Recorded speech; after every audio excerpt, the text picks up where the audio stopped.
To talk to you about interactive read aloud.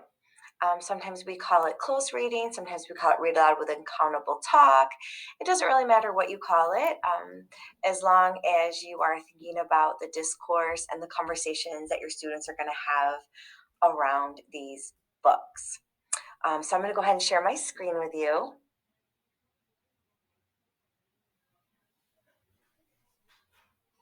And the first thing I want to talk about is the difference between read aloud, which is reading books to your class at their frustrational level. They're not books that you're going to have the class stop and get their mouth ready to or listen for that first sound or decode a word. They're just beautiful books that you're reading aloud to your class. Different from shared reading, right? Which shared reading is generally the bulk of your class and it's 1 to 2 levels above where they are. Sometimes they could be frustrational for some of your students, but for the majority of your class, they're going to be instructional for them, and they're all reading it along with you. And then the third piece would be the reading workshop, right, where they're reading at their independent level, and then you're working with them at their instructional level.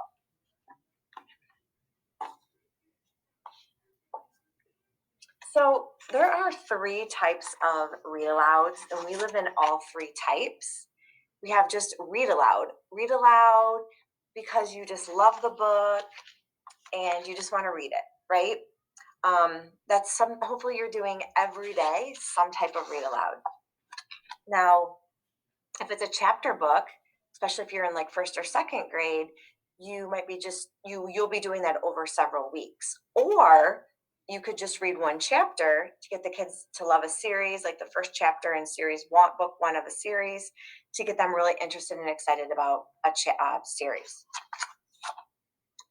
And then there's this interactive read aloud, which we're going to talk about a little bit more, right? Where you plan for all these prompts to elicit the conversation and the discourse in your classroom. And with interactive read aloud, we're thinking about what are we going to plan for before, during, and after the book. And this is where you are explicitly teaching the comprehension. And then we have read it again, right? Which would be like shared reading, or just where you read a book and the kids just want to read it again because they loved it so much. Maybe you did it for interactive read aloud and they want you to read it again a second time and just read it out loud. And that's a lot noisier, right? The kids are reading it with you, so there's going to be more volume. Maybe you read it again and there's applause and you just put it away. So regardless, there's all 3 types, but as I mentioned, hopefully you're doing at least one of those every day. So why is this interactive read aloud so important? Well, there are lots of reasons why it's so important, but one is access, which I mean all of your students have equitable access to grade level text. You guys, we learn a lot about ourselves and others through this work. It really supports building a strong sense of community.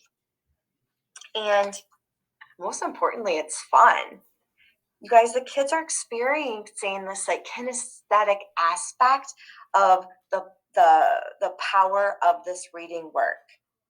And it's really a great segue into other parts of our day.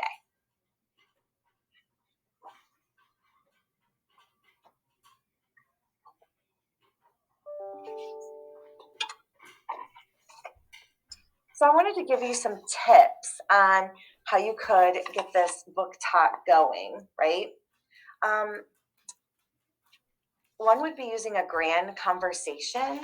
And what I mean by that is all of the kiddos are in a big circle and you start somebody off by asking a question, and then the rest of the kids are like bouncing off of each other, whether it's I disagree, I agree, and then saying more.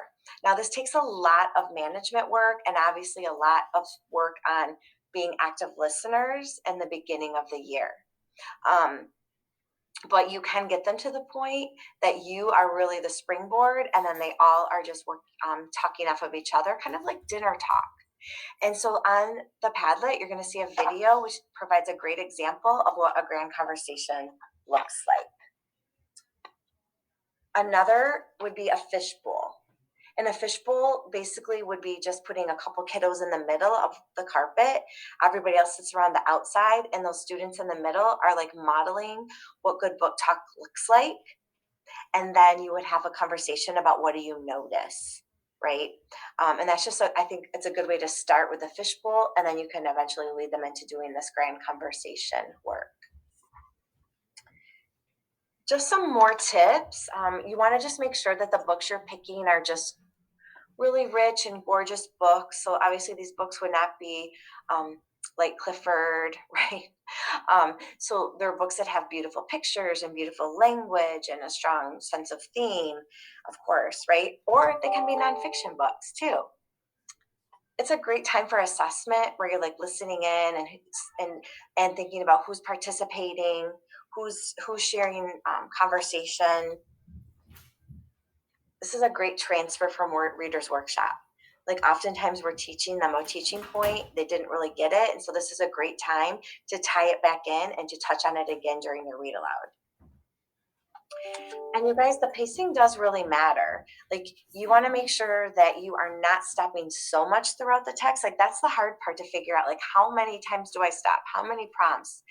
I would say like in a 20-minute read aloud, which is a good time frame, that you don't maybe want to stop like 4 or 5 times. Maybe pick 2 vocabulary words that you're going to stop to talk about. As well as, having a lot of turn and talks, turn and noticing, stop and jot, stop and act. But you don't want to have so many, again, that you muddy up the book, and so that they don't even have any meaning anymore. They don't even know what's going on in the story.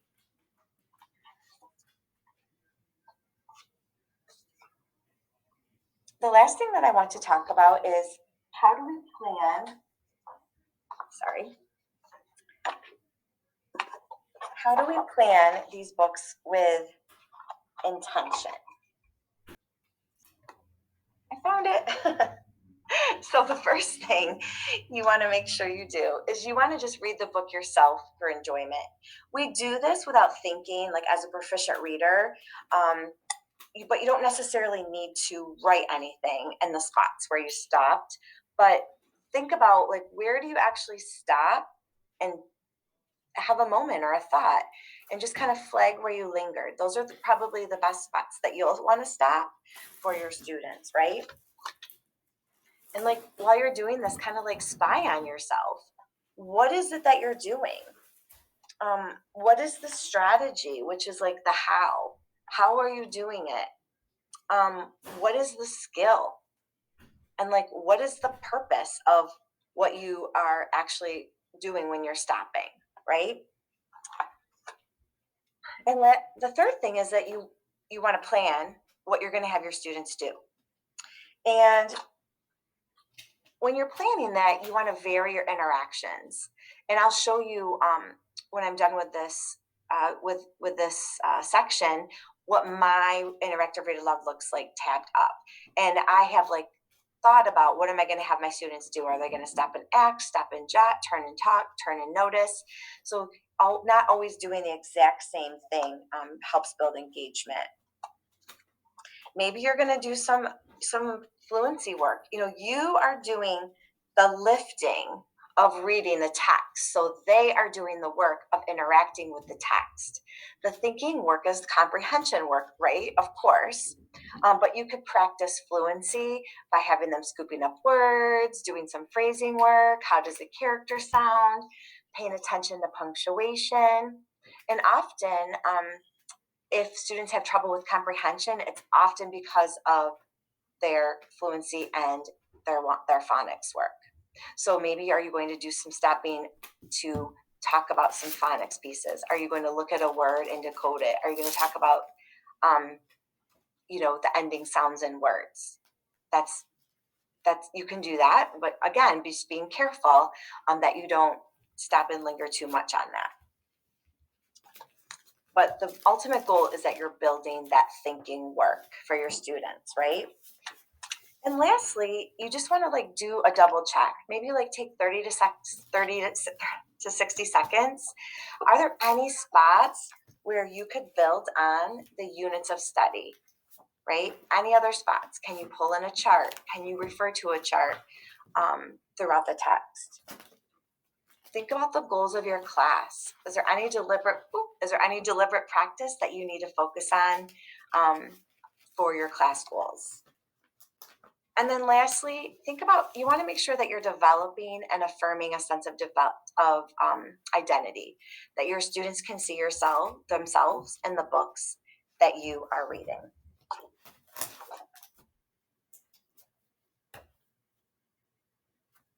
So I just wanted to show you what my read aloud book looks like tabbed up. And the first thing I always do is pull out a vocabulary word and write it on the back, and then I just write what it means with my own definition. I don't look it up. I just write it in my own words, right? Because we want to model what we want our students to do. And so you can talk about that vocabulary word before you read, after you read, when you come across it. I like to sometimes have my students act out the word if it's possible. And then, as Nell Duke says, keep the word alive, right? Keep the word alive throughout the day. Are there any other times throughout the day where you can use that vocabulary? And then you'll notice throughout my book that I just have like, what is the prompt I'm going to say? And then what's the mood? Are we going to turn and talk? Are we going to stop and act? Am I going to model a teacher model? Am I going to model it? So you'll see just about how many times I've marked up a spot in the book. And this is the example on the Padlet where you're going to see me doing this as an interactive read aloud. You'll also see an example from Phyllis Ness, who used to be the literacy coach in Clarkston, and she teaches at Oakland University, and she does a beautiful example of interactive read aloud. This would be an example of a nonfiction text, where a lot of teachers don't think that nonfiction texts make good read alouds, interactive read alouds, but they are beautiful. Sometimes you might want to do this, depending on the book, you might want to spend a couple of days on one of these so that you can actually really stop and do some wonderings. I have some prompts, some mentioning, some things that I want to make sure that I focus on, like I might want to mention how I love how the author found so many unique ways to provide information beyond the text. Right here, I have a little chart piece so that I can bring that chart into our work. Ooh, like the author's made a powerful decision here. Can you visualize that? Ooh, how is the author giving us additional information? Turn and talk to your partner. So, and then on the back, I have the word work that that I wanted to focus on in this book with the word endings. So hopefully this gave you some great ideas to just maybe help give your interactive read aloud a facelift, and just enjoy and have fun with this work.